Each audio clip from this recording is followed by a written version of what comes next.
আমাদের আজকের ভিডিও মক্কা এবং মদিনার কিছু অংশ আমরা দেখাবো, ঘুরিয়ে দেখাবো। এটা এখন যেটা দেখতে পাচ্ছেন এটা হচ্ছে যে নবীজির রওজা মোবারকের সামনের ফটক। দেখতে পাচ্ছেন অনেক মানুষের ভিড়, মানুষজন সবাই দেখতে এসেছে নবীজির রওজা মোবারক। এরপরে আমরা যাব নবীজির রওজা মোবারকের ভেতরে ভেতরে কিছু অংশ দেখাবো, নবীজির রওজা মোবারক দেখাবো। আপনারা দেখতে থাকুন। আসলে আমাদের মুসলিম উম্মার সবারই ইচ্ছা থাকে এই মক্কা মদিনাতে ঘুরে আসার।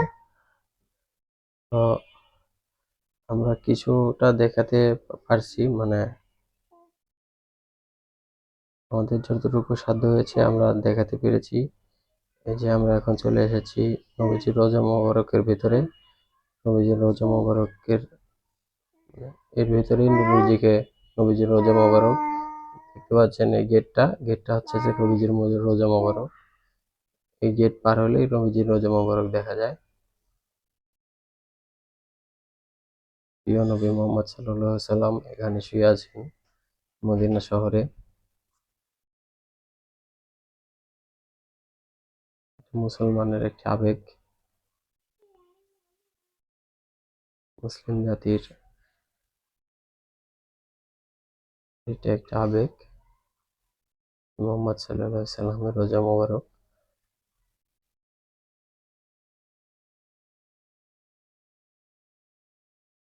এরপরে আমরা চলে যাব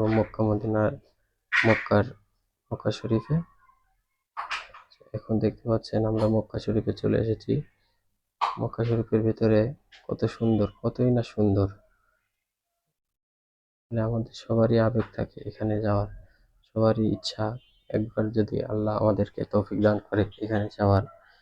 তো আজকে আমরা সংক্ষিপ্ত একটি ভিডিও নিয়ে আসছি আপনাদেরকে দেখানোর জন্য যে মক্কা মদিনা আসলে কত সুন্দর। দেখেন মক্কার ভিতরে মসজিদে নববী কত সুন্দর, আসলে দেখলেই মন জুড়িয়ে যায়। আর যদি আমরা ওইখানে যেতে পারি তাহলে কি হবে, ওইখানে গেলে তো আমরা শিশু হয়ে যাব। দেখলেই তো আমাদের মনের ভেতরে একটা শিশু শিশু ভাব কাজ করে। আপনারা দেখতেই পাচ্ছেন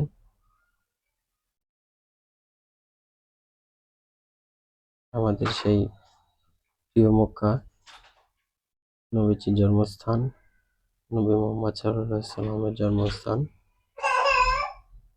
সেখানে আমাদের আবেগ, যেখানে আমরা গেলে আমাদের সকল গুনাহ মাফ করে দেন আল্লাহ তাআলা। পরে আমরা সেই জান্নাতি পাথরের কাছে যাব, যে জান্নাতি পাথর একবার চুম্বন দিলে আল্লাহ সকল গুনাহ মাফ করে জান্নাত নসিব করেন।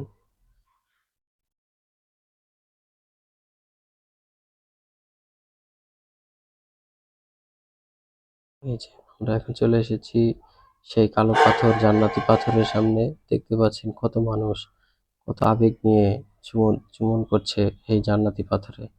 একবার এই জান্নাতি পাথরে চুম্বন করতে পারলে আল্লাহ তাআলা সকল গুনাহ মাফ করে জান্নাতুল ফেরদৌস দান করেন। এই আবেগ আমাদের, এই জান্নাতি পাথর আমাদের অনেক আবেগের একটি পাথর।